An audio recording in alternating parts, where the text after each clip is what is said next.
everyone, this is P4L, and in today's P4L review we'll be taking a look at the newest Takara masterpiece figure. This is MP-29 Destron Military Operations Commander Destron Laserwave, or Shockwave as we know him and love him, obviously.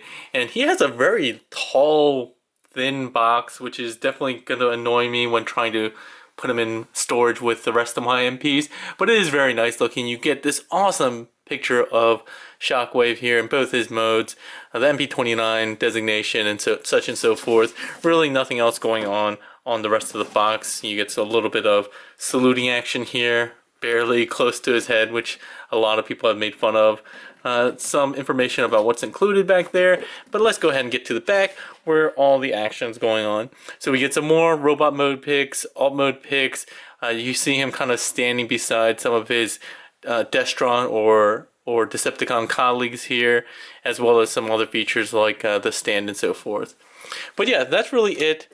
Very nice looking. I don't think the color reproduction on the box pictures is that accurate, but once you get him out of packaging, you get this. Oh, let's get in here. I don't know why my lights look especially bright today, and the color reproduction is not great. Let me see if I can turn it down a bit. There we go.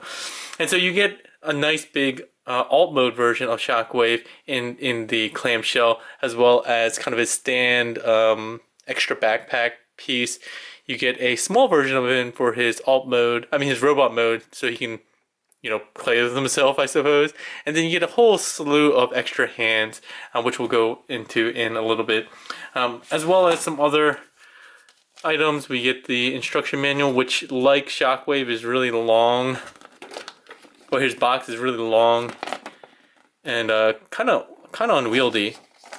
But we don't really need that. You do get his new stack card or bio card. Zoom into that a little bit. And this is a really awesome picture. I like the artwork. His arm is kind of in an awkward position, but otherwise it's very nice looking.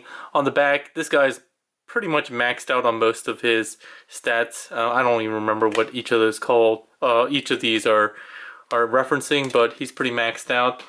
You also get a series of stickers, and you get two. You get kind of what the Decepticon logo that we're familiar with, but you also get this kind of squashed looking one that really is how the animation depicted the Decepticon logo, which I think it's pretty cool that they did this. It's cool that they give you a number of different options as well. Alright, and just to show you this, if you guys are coin collectors, this is the Asia exclusive, I guess, coin that you get, not with Japan. But you can see it's a picture of Shockwave's chest, and you can actually see in here, it looks like it's an actual photo of a Shockwave chest. I'm not sure if it was with this figure or not, but that's kind of cool that they kind of photoshopped it onto this artwork. And you flip this up, and you get Transformers, you get a coin here with Shockwave's very recognizable head, and this kind of reticle, targeting reticle, which is kind of cool. Yep. That's really it. So again, if you pre-order from Toy Dojo, you always get these kinds of Asian exclusives, Amazon exclusives for free. So always a thumbs up to Toy Dojo for making that free if you pre-order. If you wait until the figure actually comes out, then you do have to end up paying for that. So here we have Shockwave or Laserwave out of the packaging. First thing we'll do is go ahead and install the hose or cable, and this is actually made I have fun doing this. It's kind of slinky-ish. It has some plastic coil going on, but on the inside there's actually threaded thread, I guess, or string that keeps it in a proper length, so you can't actually extend it. It doesn't shrink or extend like you might think it would with its slinky like build. But it does give you a lot of flexibility. As you can see, you can twist and turn it, do some cool slinky-like maneuvers. Anyway, to install it, it's very simple. You have this little hexagon slot or peg hole here on the left side of his back, and the other one goes on this hexagon piece right over on the top of his arm, his left arm. And there we go there. Next thing we'll do is we'll take this little backpack piece.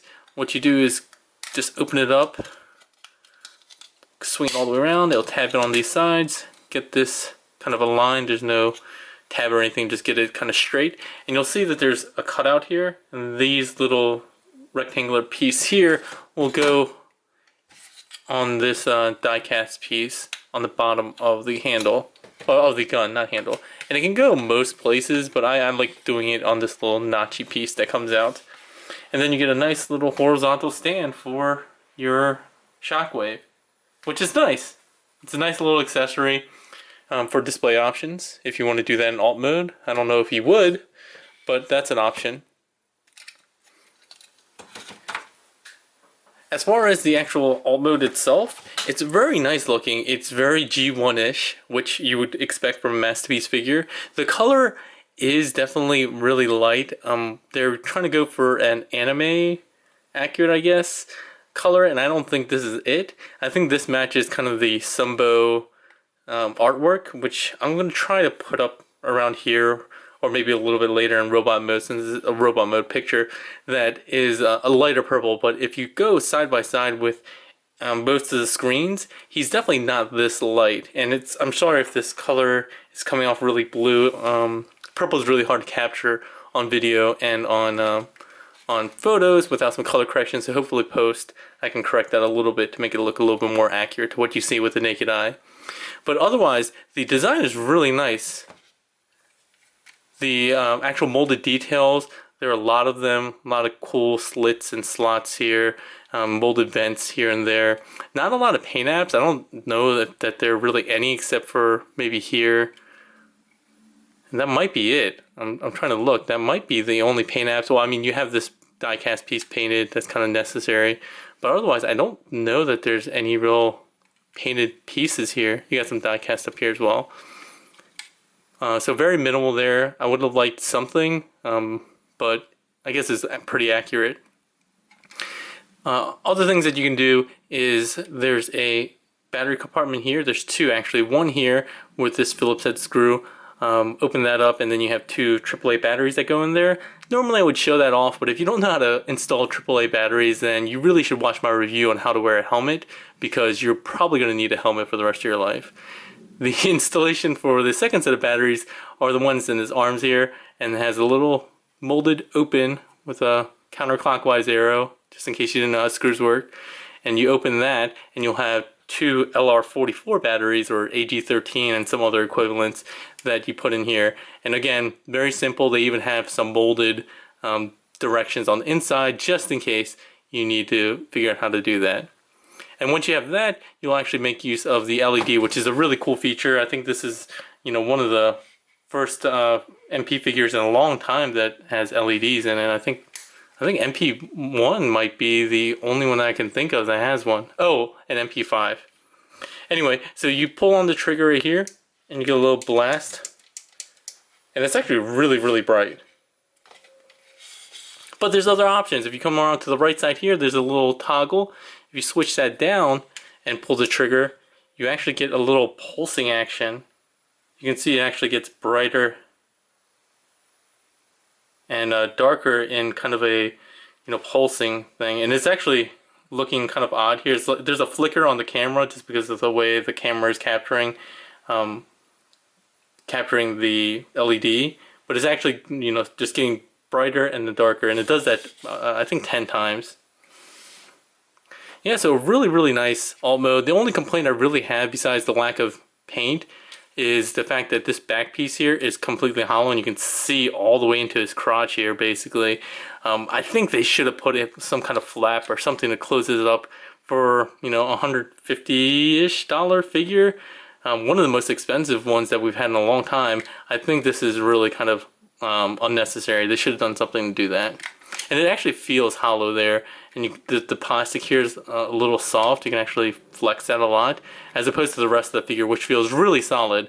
That's the other thing I wanted to comment on, is that he feels really heavy in hand. I mean, he doesn't have a ton of die cast. I think he has the feet and then this piece here. But other than that, he doesn't have a ton of die cast, but he feels really substantial. So really great jobs there, Takara. Yeah, I think that's it for alt mode. I guess I could kind of complain about the trigger because it easily flips up into its hiding spot. And then the handle's a little small for my hand. You can kind of move this down a little bit, one notch, to get a little bit larger grip on the hand, but it's not too bad. And for my medium-sized hands, it's a little small. Alright, so let's go ahead and do some quick comparisons. The first one I want to do is with the G1 toy that I have, my broken up one. And you can see very, very similar in terms of overall design. Design cues, which is obviously very nice. Almost dead on the same length. Some slight sleekness going on with the MP version. The reticle is slightly different, but a lot of the molded details are pretty much spot on. So they have like the vents here, down here, the circular ones up here. Even these kind of rectangular or trapezoidal pieces here are a bit different. A lot of the barrel design is the same. It's very nice. The handle part, I would have liked this to be actually a silver paint. It's kind of like a whitish gray as opposed to a silver or chrome. I really would have liked that, but otherwise looks quite nice. Good job there. It does have some hollowness on the back. I didn't mention that here, which this does a better job of. I actually think they could have done a little bit of a better design there as well on the feet. Third party favorite, Shockwave. Again, obviously very similar in design. This is the toy color that just came out not too long ago. And you can see it's slightly different in terms of what they did with design and aesthetics. The reticle is a bit different. This has die cast in a lot of places, a nice cool die cast here on the handle. But by and large, very similar. This one does have a detachable barrel piece, while this is an all-in-one transformation, which we'll see in a little bit when we do the actual transformation itself. Alright, and the last figure I'll do a comparison with is a recent third-party Cloud9 Quake Blast, which has quickly become my favorite, I guess, or at least my display piece favorite for my MP Shockwave, and it probably will continue to be my MP Shockwave just because of some of the design choices I like with it and the premium finish it has. It is a bit longer, it does take a little bit more liberties, but by and large, still both very nice versions of Shockwave. I feel like this one has a lot more molded detail and looks more futuristic and blocky than Shockwave or the MP itself. Alright, so the other accessories will go into once we get into robot mode, so let's go ahead and actually get into transformation. So All-2 robot transformation is pretty fun on this guy, and very unique, much different than Shockwave or Quake Blast. So we're going to flip this, untab this here, and flip that up. Let's go ahead and unpeg these pieces and swing them out like that, and swing them up so that the opening is up at the top here. We'll split these two legs. There's tabs that hold it into place here and here. And you can fold these little pieces down that sit behind the knee. But once you get this kind of split apart, you can flip using this hinge here to get it like so. Oh, I'm sorry, was I supposed to go? No, this is right. Yeah, so once you get here, you can go ahead and flip this piece out. And then you can straighten out the foot. And then straighten this out. It has a little tab and slot here. Front. Come on. There we go. And then once you have that done and straightened out, you get this piece to kind of sandwich in between the front and back. And there's a tab here and a slot there that hold the leg together. And once you have that done, you can rotate at the thigh to get it facing the right way. It's the same thing on this side. Rotate this around, get this piece out, get the foot down, nice ratcheted foot. Get this straightened out and tabbed in. And then tab in the leg. There we go. Oops. So I have a little bit of problem with this leg, is that it has some clearance issues, so I kind of have to force it in a bit, but not too bad. And again, rotating at the thigh to get it facing the right way. For the midsection, if this hasn't already kind of hidden itself, you can go ahead and push that up. Extend the waist. And there's a little grip or tab here that you grip onto to pull down, and that will cover up the trigger and form his abdominals. Coming up to the cannon, you're gonna untab these two pieces. They're tabbed in here. Just flip them up and out of the way for now using these double hinges. From here you can actually get the arms untab from each other, get it rotated down like that. You can hear a lot of ratchets in this figure, which is great. And the backpack kind of already collapsed on itself, but go ahead and bring that down. This piece is all die cast as well as this piece down here. You're going to want to fold it up on itself. And when you do that, so the official transformation is to kind of have it like this. I actually think I prefer it if you're going to display it kind of down like in barrel form, but either way you're going to go ahead and flip this up, and there's two tabs back here that go into these two slots, but it doesn't actually tab in securely there. But I prefer this way, but to be official, let's go ahead and get it up like so. Like that. To finish off the transformation, you're going to go ahead and come up to the front and pull up the head. And this is actually an update that I'm doing now.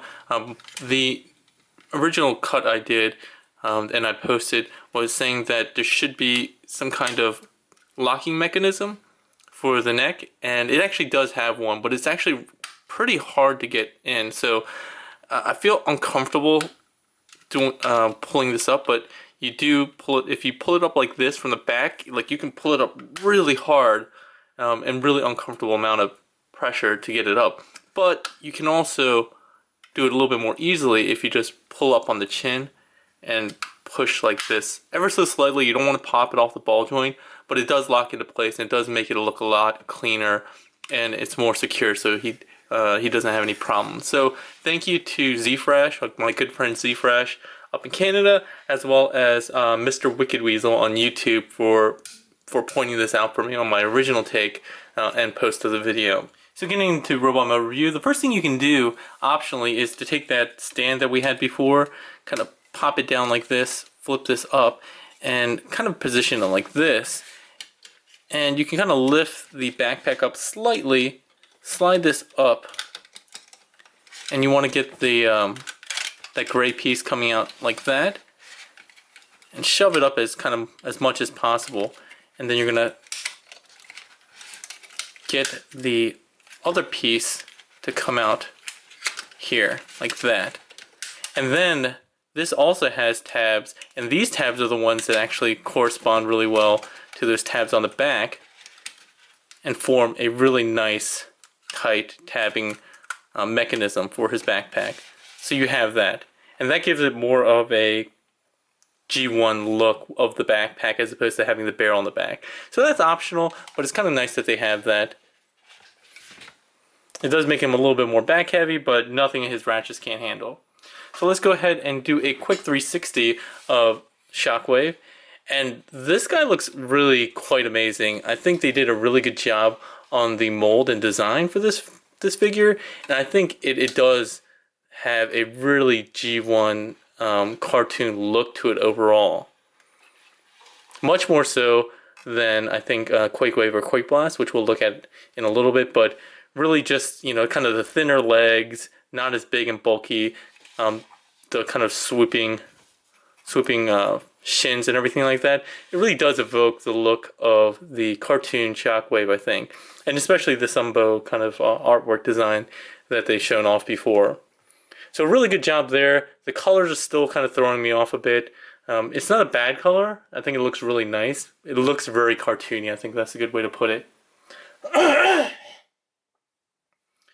As far as things that I want to talk about, let's go into the head sculpt. And the head sculpt looks quite nice.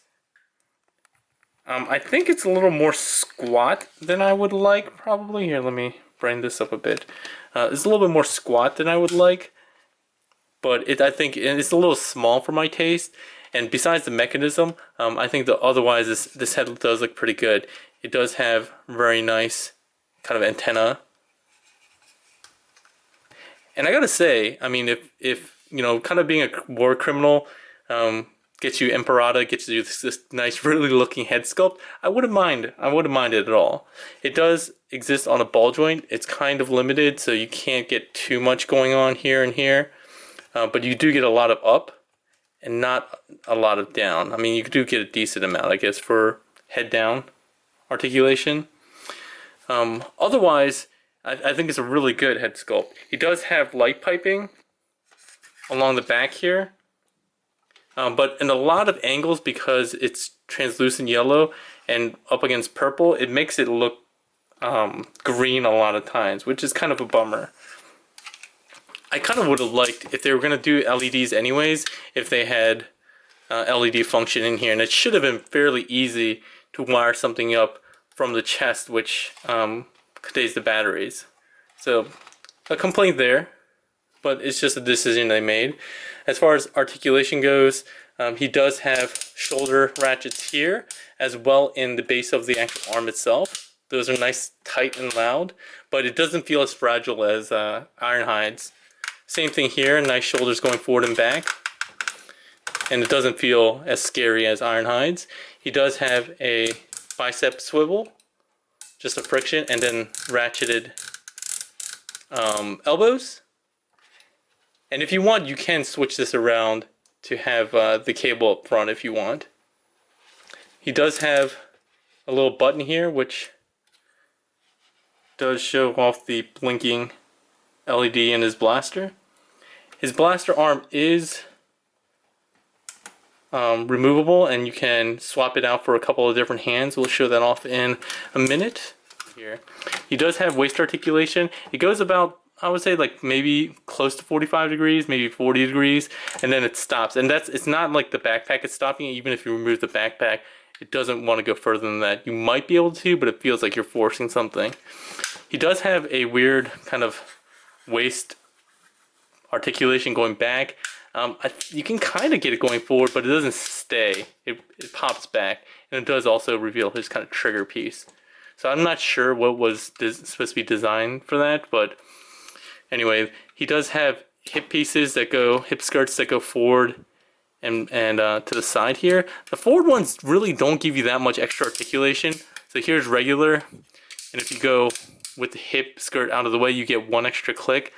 Not that meaningful to me. I would have actually preferred if they made this one molded piece, because it kind of looks, it doesn't look as good here, and the molded details here are kind of lost.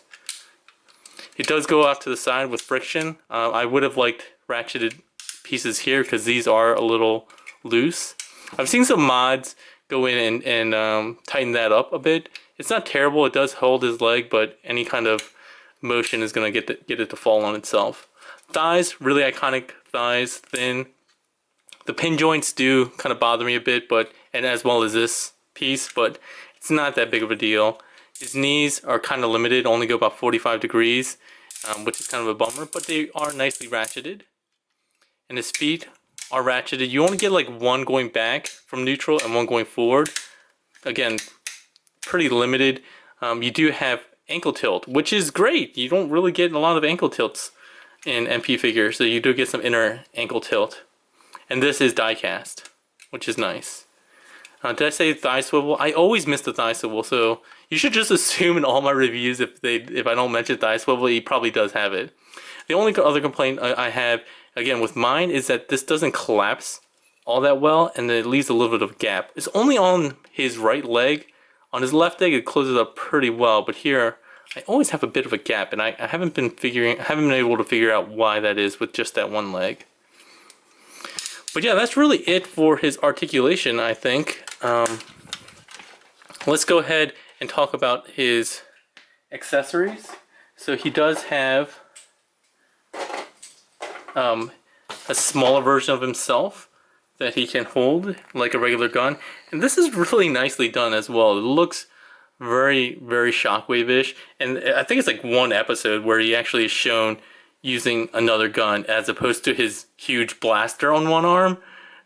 I don't know why you would ever opt to not use the built-in blaster that you have for an arm, but sure, why not?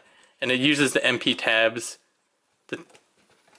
and it's a little bit more difficult to get in than some of the others, but no fear of the thumb breaking off like a lot of people said that they have issues with their Ironhide doing. So he can hold himself quite well. His hands are a little bit different in that they have the slot all the way cut through to the bottom of the hand as opposed to just a tab slot, which is kind of odd. I'm not sure why they decided to do that, but whatever. And the gun itself also has a cable that's made of that same kind of thread. It's like braided thread here. Alright, let's get that off to the side. As far as his selection of hands, he has a ton. So he has a couple of right hands, actually 3 right hands. So he has a translucent saluting one, a solid or opaque saluting one. Both are on ball joints. And the ball joint is weird. It has a different plastic around. So it looks like it's a peg with a little rounded plastic piece attached to it.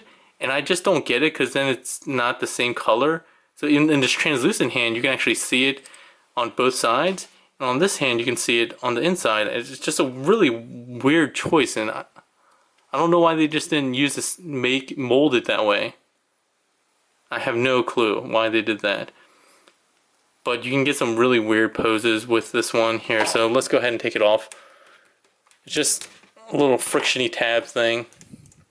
Pop it right back on. You want the tab piece to be facing on the inside. And it is molded, so you can only put it on one way. You can't really mix it up. You're supposed to be able to salute, but his hand actually doesn't get close enough to really salute. So you kind of have to fake it. He does kind of allow you to get, what I picture is kind of a Karate Kid crane kick stance going on.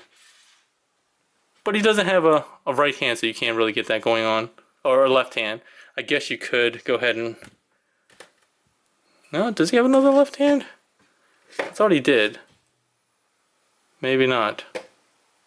Yeah, I guess he just only has the clear blaster. I wish they had given him another left hand. But if you want, you can go ahead and replace both hands with translucent versions, if that's the look you want to go for. And I actually do like this look a little bit better. The blaster does light up the entire barrel on the translucent one, obviously. Alright, so I think that's it for his accessories. I'm not going to show off all the hands because obviously they're hands. You kind of get an idea. Oh, he does come with, I knew it. I left this one in the box. He does come with a left hand. So if you want to get him with a fist, you can do that. But obviously with that, you don't really see much of it with the LED going on. Alright, so let's do some comparisons. The required MP10 comparison. So he's about to his shoulder, almost exactly to his shoulder. I did want to show him off with MP Ironhide, which I think is a pretty much spot on height. Again, based on the angle that I'm shooting from, it might look like he's a bit shorter, but he's almost head to head with Ironhide. His G1 self with his very G1 backpack attachment on. And you can see the difference here in the stark color difference between the toy, and the chest shape is a little bit different, and he doesn't have the trigger just hanging out, which is nice. I wouldn't have minded if you did kind of the G1 toy die-cast silver piece for his eye. That might have looked pretty cool. And then the third-party options. This is the original Quake Wave in the light purple, not the reissue or the toy version, which I showed off earlier. And there's Quake Blast. You can see, you know, small, medium, big, essentially. And a lot of people wanted him to be a bit taller, and I kind of get that because he was supposed to be about Soundwave height. So let me bring out Soundwave. And he is definitely shorter than Soundwave. And I think people just like Shockwave so much as a character and think of him as such a BAMF that they always wanted him to be, you know, like Megatron, MP-10 size or Optimus size. But he never was. He was supposed to be about Soundwave size, but he is slightly small, even for that. So I would have liked him to be a little bit taller, but it's not a huge deal to me. Honestly, while I like this figure a lot, the look of robot mode a lot, I do kind of want my MP Shockwave to be a bit taller, so more than likely this guy's still going to be the king of my MP shelf. Because I also like the darker purple. So that's it for Robot Mode review. Hopefully I didn't forget anything. If I did, go ahead and leave a comment. But let's go ahead and get this guy transformed back into alt mode. So the first thing we'll do is, I like to go in sections, so I'm going to deal with the legs first.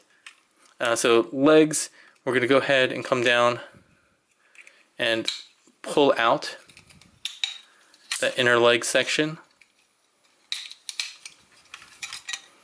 Alright, so once you do that, you can kind of... Oh, sorry, I should have flipped at the thigh first. That's a better idea. Once you do that, you can open this up, flip this up, get the toes all the way around. Some people are opting to flip it like this, and you have that option. I actually don't know why they would have this otherwise, but you do have an option to flip it like that if you want. This is the official as far as the instructions go, and then this kind of just resides in there. You can get that flipped around like that. You're going to need to bend the knee a bit. Same thing on this side. You're going to flip this, untab this, flip this up, get this flipped around. And you need to do that first to get this flipped up so that you can actually move that around. And then you can go down like that. You can tab the two halves together. From here, you're going to straighten out the leg, rotate this down.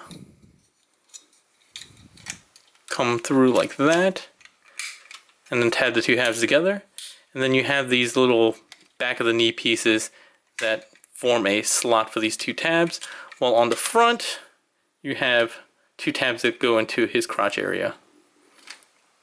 Alright, go ahead and at this point you can go ahead and push this up, his ab piece up, flip the trigger piece down. I actually like to pull this down slightly, because then that keeps it from actually going back into that that hiding spot. And then you can collapse the waist, one click.